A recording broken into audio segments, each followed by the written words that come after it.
Hello, friends. Welcome back to Story with Zoe. Today, we start the part 3 of the Our Story, Echoes of Eternity.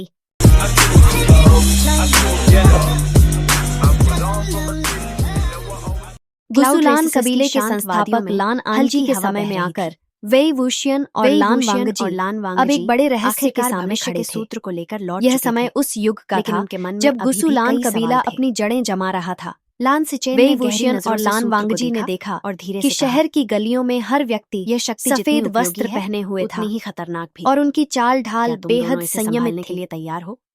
वे वुशियन ने हल्की मुस्कान के साथ heavenly रेसेसेस तैयार पहले से ही इतना सख्त था, पर सच कहूं तो थोड़ा मुझे लगा था कि नियम बाद में बने होंगे। लान वांगजी ने सिर हिलाया। लान वांगजी ने कोई प्रतिक्रिया नहीं दी, वरना लेकिन उसकी आंखों में हल्की उत्सुकता झलक रही थी। एक युवा लड़का उनके पास आया और बोला, आप लोग यात्री हैं? प्रधान लान आंजी आपसे मिलना चाहते हैं। लान वांगजी ने धीरे से सिर हिलाया और दोनों लड़के के पीछे पीछे चल पड़े। मुख्य हॉल तक पहुंचते ही वे हैरान रह गए। एक लंबा श्वेत वस्त्र पहने व्यक्ति सिंहासन पर बैठा था। लान आंजी, गुसुलान कबीले का संस्थापक, लान वांगजी का पूर्वज। उसकी गहरी आंखें सीधी लान वांगजी पर टिकी थीं। तुम कौन हो? लान वांगजी ने विनम्रता से कहा, हम यात्री हैं जो समय की धारा में बहकर यहां आ गए हैं। लान आंजी ने कुछ क्षणों तक उन्हें घूरा, फिर धीमे स्वर में कहा, तुम झूठ बोल रहे हो। वेई वुशियन और लान वांगजी दोनों चौंक गए। लान आंजी ने आगे कहा, यह पहली बार नहीं है जब समय ने अजनबियों को मेरे पास भेजा है, लेकिन जो भी आता है उसे एक परीक्षा देनी होती है। वेई वुशियन ने भौहें उठाईं। परीक्षा? कैसी परीक्षा? लान आंजी ने शांति से कहा, अगर तुम सच में यात्री हो तो तुम्हें यह साबित करना होगा कि तुम्हारी नियति इस समय से जुड़ी नहीं है। लान वांगजी ने दृढ़ता से कहा, हम यहां किसी को नुकसान पहुंचाने नहीं आए हैं, बस अपना रास्ता खोज रहे हैं।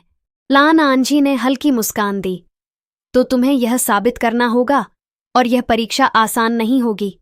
अचानक हॉल में चारों ओर सुनहरी रेखाएं चमकने लगीं। एक प्राचीन शक्ति हवा में घुल गई। लान आंजी ने कहा, इस दरवाजे से गुजरो और तुम्हें अपने अतीत और भविष्य के बीच संतुलन बनाना होगा। अगर तुम असफल हुए तो समय तुम्हें हमेशा के लिए यहीं रोक देगा। वेई वुशियन ने लान वांगजी की ओर देखा। तो तैयार हो? लान वांगजी ने हल्की मुस्कान दी। हमेशा। जैसे ही उन्होंने कदम बढ़ाया, उनके चारों ओर समय फिर से बदलने लगा। वेई वुशियन और लान वांगजी ने जैसे ही दरवाजे के अंदर कदम रखा, चारों ओर अंधेरा छा गया।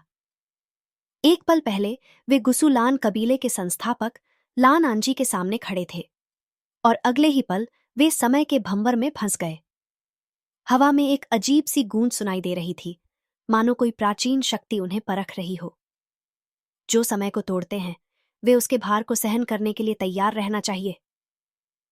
वेई वुशियन ने चारों ओर देखा और लान वांगजी की ओर बढ़ा, लेकिन जैसे ही उसने कदम बढ़ाया, जमीन उसके पैरों तले गायब हो गई और वह अचानक किसी और दुनिया में गिरने लगा। जब वेई वुशियन ने अपनी आंखें खोलीं, तो वह एक पुराने जले हुए शहर के बीचों बीच खड़ा था। चारों ओर राख फैली हुई थी और जलते हुए मकानों की गंध हवा में घुली थी। ये जगह तो... उसका दिल जोर से धड़कने लगा। ये लॉर्ड स्पीयर था, लेकिन वो लॉर्ड स्पीयर जिसे विनाश के बाद छोड़ दिया गया था। चारों ओर वह चीखें गूंज रही थीं जो उसने उस भयानक दिन सुनी थीं। भाई वेई यिंग, क्यों? वेई वुशियन का शरीर कांपने लगा। वह मुड़ा और देखा। सामने जियांग छेंग खड़ा था। उसकी आंखों में गहरा दर्द और गुस्सा था। तुमने हमें धोखा दिया। जियांग छेंग की आवाज में घृणा थी। नहीं, मैंने कभी ऐसा नहीं चाहा, वेई वुशियन ने जवाब दिया। तो फिर ये सब क्यों हुआ? जियांग चेंग ने अपनी तलवार निकाल ली। वेई वुशियन को समझ में आ गया, ये उसकी परीक्षा थी। अगर वह अपने भूतकाल को स्वीकार नहीं कर सका तो वह इस भंवर से बाहर नहीं निकल सकेगा। लान वांगजी ने खुद को एक शांत बगीचे में खड़ा पाया, लेकिन यह बगीचा उसे जाना पहचाना लग रहा था। यह क्लाउड रेसेसिस नहीं है। चारों ओर लान कबीले के अनुयायी घूम रहे थे, लेकिन जब उसने ध्यान दिया तो उसके सामने एक भयावह दृश्य था। लान कबीले के झंडे जमीन पर गिरे हुए थे, मुख्य हॉल में आग लगी थी, और सबसे भयानक बात, वह खुद अपने ही लोगों से लड़ रहा था। मैं अपने ही कबीले के खिलाफ क्यों हूं? तभी एक जानी पहचानी आवाज गूंजी। क्योंकि तुमने नियम तोड़े? लान वांगजी ने मुड़कर देखा। सामने लान किरण खड़े थे, उनकी आंखों में कठोरता थी।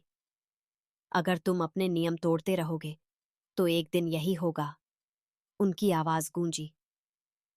लान वांगजी को समझ में आ गया, यह उसकी सबसे बड़ी परीक्षा थी। क्या वह नियमों को तोड़कर सही रास्ता चुन सकता था, या फिर उसे अपने लोगों को बचाने के लिए अपना प्यार त्यागना होगा?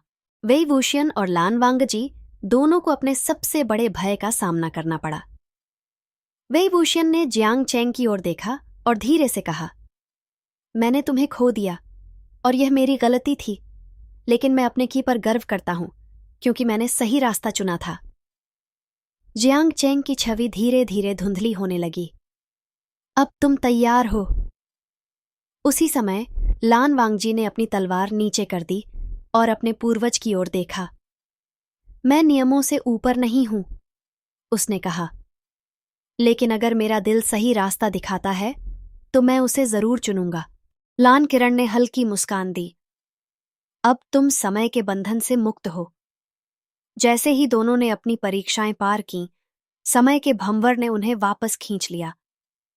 अगली ही पल वे फिर से गुसुलान कबीले के मुख्य हॉल में थे और लान आंजी उनकी ओर देख रहे थे।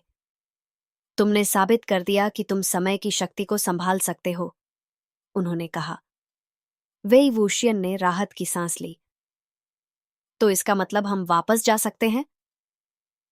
लान आंजी ने हल्की मुस्कान दी और हाथ उठाया। एक सुनहरी रोशनी चारों ओर फैल गई।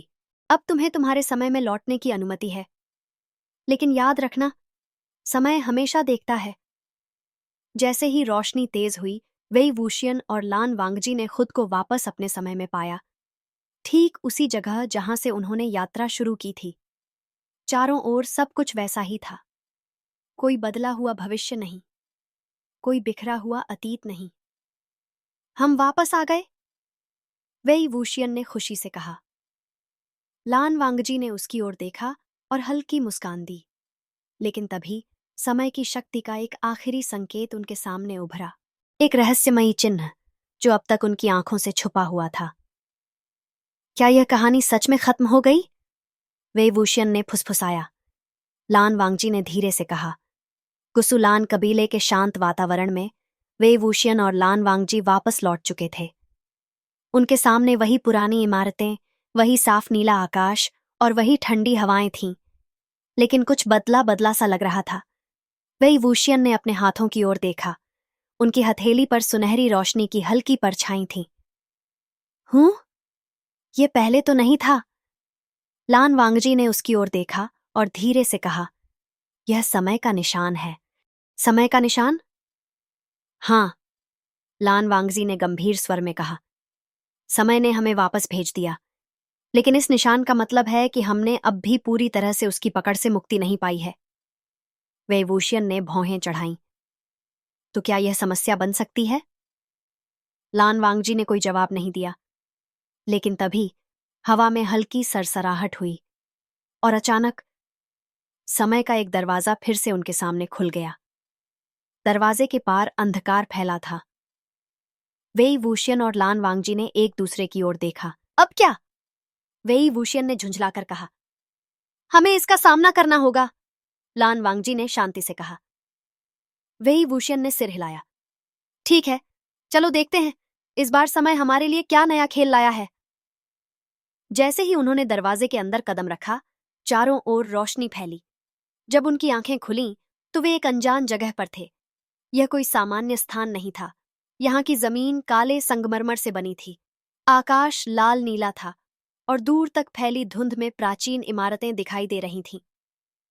यह कौन सी जगह है? वेई वूशियन ने फुसफुसाया। यह समय के बाहर का एक स्थान है, लान वांगजी ने कहा। समय के बाहर?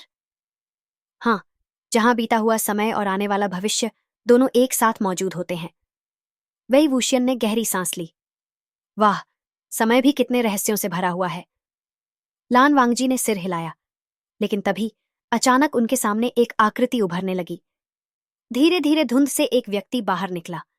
उसने सफेद वस्त्र पहने थे और उसकी आंखें गहरी और रहस्यमयी थीं। तो तुम दोनों आखिरकार यहां आ ही गए?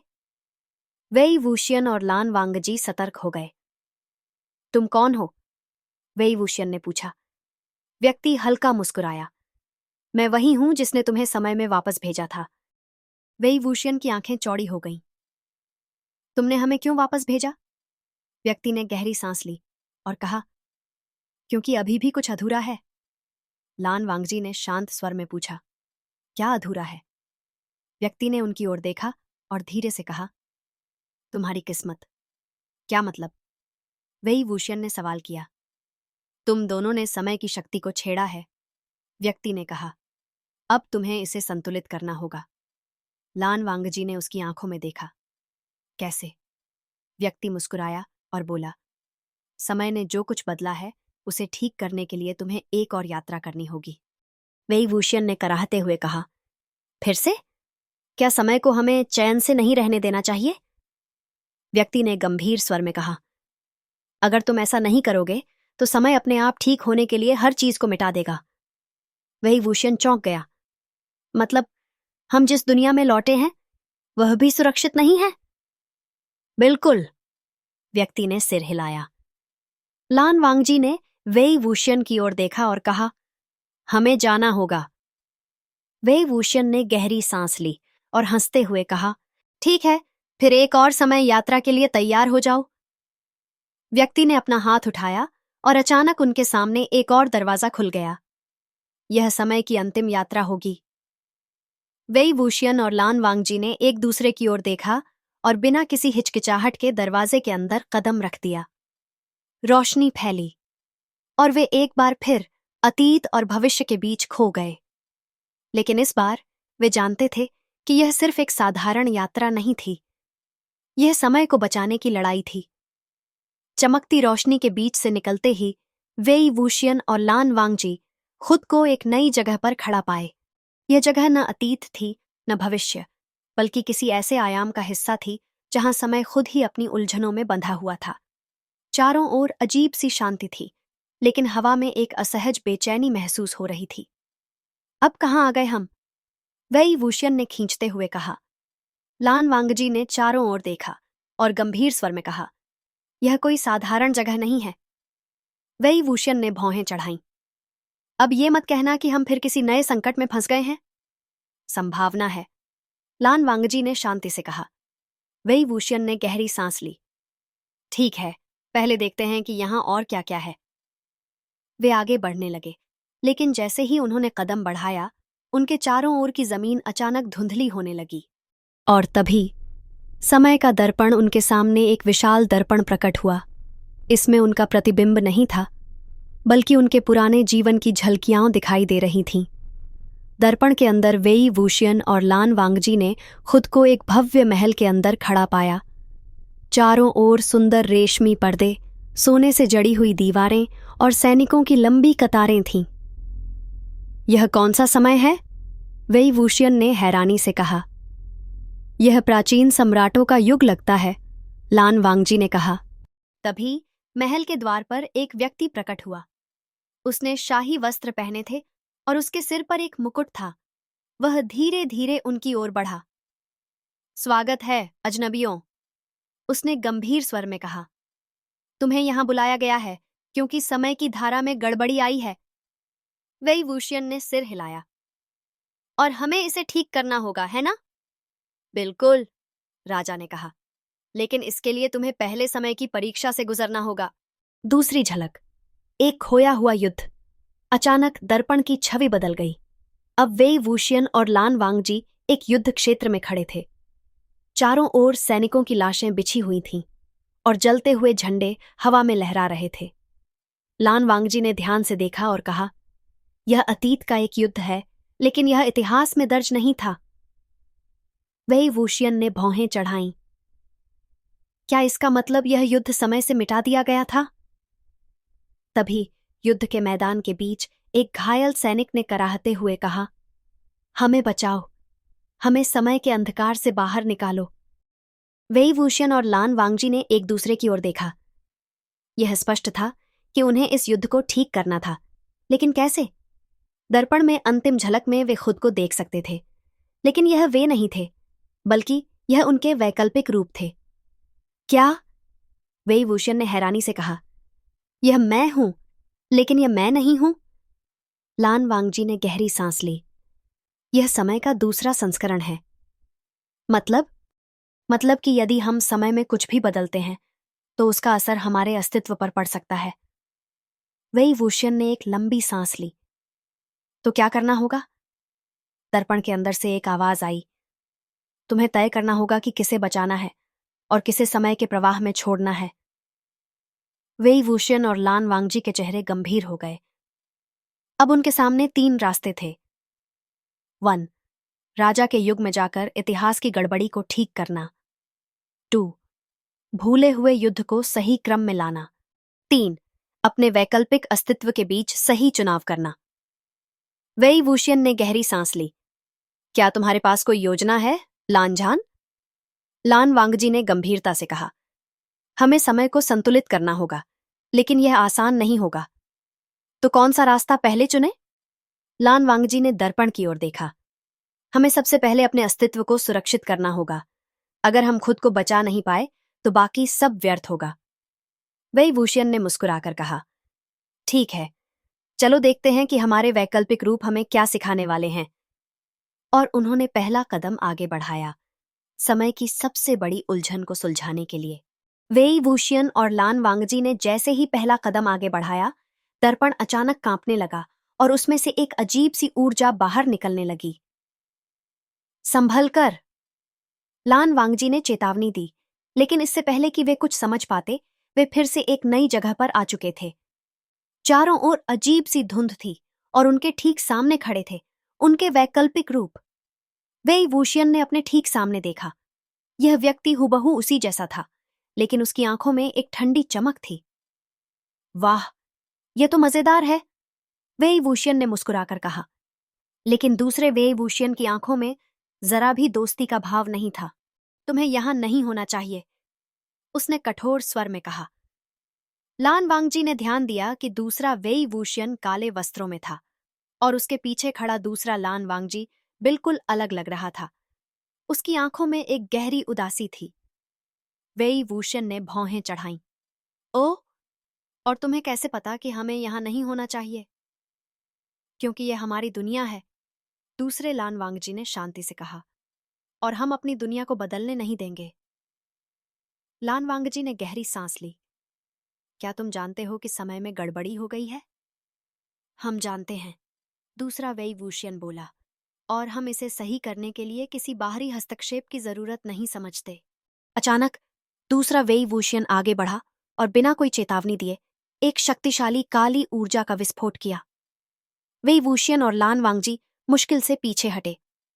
ओह, ये तो गड़बड़ हो गई, वेई वूशियन ने कहा। लान झान, हमें कुछ करना होगा। लान वांगजी ने तुरंत अपनी तलवार निकाल ली। हमें इनसे लड़ना होगा। लड़ाई तेज हो गई। वेई वूशियन ने अपनी तलवार निकाली और अपने वैकल्पिक रूप के वारों को रोका। तुम्हें हमें हराने का कोई हक नहीं, दूसरा वेई वूशियन गुर्राया। ओह, और तुम्हें क्या लगता है मैं इतनी आसानी से हार जाऊंगा? दूसरी तरफ लान वांगजी और उसके वैकल्पिक रूप के बीच भीषण युद्ध छिड़ गया। लान वांगजी ने अपने जिथर की एक धुन बजाई, जिससे हवा में कंपन होने लगा। लेकिन उसका वैकल्पिक रूप पहले से ही तैयार था। उसने अपनी तलवार से एक ऐसी ऊर्जा पैदा की जिसने लान वांगजी के जिथर की ध्वनि को दबा दिया। यह मुश्किल हो रहा है, लान वांगजी ने सोचा। अचानक चारों ओर का वातावरण बदलने लगा। रुको! एक तीसरी आवाज गूंजी। वेई वूशियन और लान वांगजी ने चौंक कर देखा। यह एक रहस्यमयी व्यक्ति था जिसके चारों ओर समय की ऊर्जा लहरा रही थी। तुम सब बेवजह लड़ रहे हो, उसने गंभीर स्वर में कहा। समय के नियमों को तोड़कर तुम केवल खुद को और इस दुनिया को नुकसान पहुंचा रहे हो। दूसरा वेई वूशियन गुस्से से बोला, हम इस दुनिया को बचाने की कोशिश कर रहे हैं। लेकिन तुम इसे नष्ट कर रहे हो, रहस्यमयी व्यक्ति ने कहा। अब क्या होगा? वेई वूशियन ने पूछा। रहस्यमयी व्यक्ति ने अपनी आंखें बंद की और जब उसने उन्हें खोला तो समय की धारा उसके चारों ओर घूमने लगी। अब तुम्हें एक फैसला लेना होगा, उसने कहा। या तो तुम इस समय रेखा को छोड़ सकते हो या फिर तुम यहां रहकर इसे बचाने का प्रयास कर सकते हो। दूसरा वेई वूशियन और दूसरा लान वांगजी चुप हो गए। लान वांगजी ने वेई वूशियन की ओर देखा। हमें क्या करना चाहिए? वेई वूशियन ने गहरी सांस ली। हमें आगे बढ़ना चाहिए। रहस्यमयी व्यक्ति ने सिर हिलाया। बहुत अच्छा, अब समय की यात्रा जारी रहेगी। समय की ऊर्जा चारों ओर घूम रही थी। रहस्यमयी व्यक्ति ने अपनी आंखें बंद कीं और जब उसने उन्हें खोला तो चारों ओर गहरी रोशनी फैल गई। वेई वूशियन ने लान वांगजी की ओर देखा। लान जान, ये कौन हो सकता है? लान वांगजी ने हल्का सिर झुकाया। यह कोई साधारण व्यक्ति नहीं है। अब आगे क्या? वेई वूशियन ने रहस्यमयी व्यक्ति से पूछा। वह व्यक्ति मुस्कुराया। अब तुम्हें सबसे कठिन परीक्षा से गुजरना होगा। अचानक उनके सामने एक बड़ा द्वार प्रकट हुआ। उस पर प्राचीन चिन्ह खुदे थे जो समय के प्रवाह से जुड़े हुए थे। दूसरा वेई वूशियन और दूसरा लान वांगजी भी अब शांति से खड़े थे। क्या यह हमें भविष्य में ले जाएगा? वेई वूशियन ने अनुमान लगाया। भविष्य में नहीं, बल्कि समय के स्रोत तक, रहस्यमयी व्यक्ति ने उत्तर दिया। जहां तुम्हें यह तय करना होगा कि किस समय रेखा को जीवित रखना है। लान वांगजी ने द्वार को देखा। उसकी उंगलियां तलवार की मूठ पर टिकी हुई थीं। अगर हमने गलत निर्णय लिया तो यह समय की सबसे बड़ी त्रासदी होगी, रहस्यमयी व्यक्ति गंभीर स्वर में बोला। जैसे ही वेई वूशियन और लान वांगजी ने द्वार पार किया, उन्हें अचानक एक अंधकारमय स्थान पर खींच लिया गया। चारों ओर केवल गहरा अंधेरा था। फिर अचानक हवा में एक आवाज गूंजी। क्या तुम अपने सबसे बड़े भय का सामना कर सकते हो? वेई वूशियन ने चौंक कर इधर उधर देखा।